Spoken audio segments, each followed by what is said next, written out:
आज 9 मई है और 9 मई 1540 में महाराणा प्रताप का जन्म हुआ था। महाराणा प्रताप एक बहुत बड़ा प्रतापी राजा हुआ और वह अकबर से हल्दी घाटी के युद्ध में हार गया। जब मैं इतिहास पढ़ रहा था तो एक बात मुझे समझ में आई कि महाराणा प्रताप का जो सेनापति था, हकीम खान सूरी नाम था उसका, और अकबर का जो सेनापति था उसका नाम राजा मान सिंह था। राजा मान सिंह हकीम खान सूरी जो महाराणा प्रताप का सेनापति है, मुख्य सेनापति है, वह मुस्लिम है। अकबर का जो सेनापति है मान सिंह, वह हिंदू है और दोनों लड़ाइयाँ लड़ते हैं।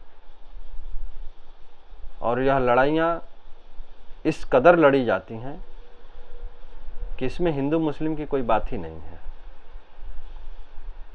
दोनों अपने अपने राजाओं के लिए लड़ रहे थे।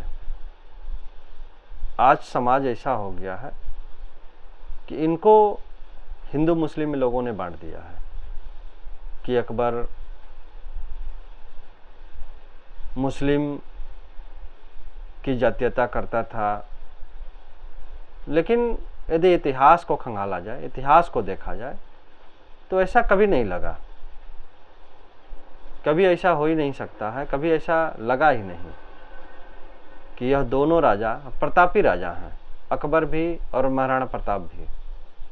हल्दी घाटी का युद्ध होता है 1576 में और इन्होंने लड़ाइयाँ लड़ी और महाराणा प्रताप के साथ हकीम खान सूरी हैं, एक मुस्लिम है, लेकिन इन्होंने कभी भी अकबर के सामने आत्मसमर्पण नहीं किया। अकबर के सामने ये नहीं रखा कि हम मुस्लिम हैं, आपका पक्षधर हैं, या कभी भी महाराणा प्रताप को इन्होंने धोखा नहीं दिया।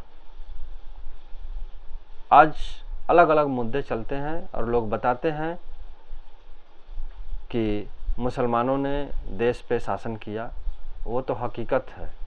1506 से लेकर के 1857 तक मुस्लिम शासकों ने शासन किया है, लेकिन अकेले शासन नहीं किया है, यह सभी हिंदुओं को मिला के शासन किया है। मुगल साम्राज्य को यदि पढ़ा जाए तो सबसे ज़्यादा जागीरदार आपको मुगल काल में ही मिल जाएंगे। सबसे ज़्यादा हिंदू, सबसे ज़्यादा जागीरदार कहा जाए, सबसे ज़्यादा मनसबदार कहा जाए तो अकबर के समय में मिल जाएंगे। और सबसे ज़्यादा लोगों को मिला करके अकबर रखता था, सभी को रखता था कि आप आइए और राज दरबार में आपका स्वागत है। इस तरह से लगता है कि कभी भी ऐसा नहीं हुआ कि यह लड़ाई हिंदू मुस्लिम की लड़ाई थी, यह दो राजाओं की लड़ाई थी। धन्यवाद।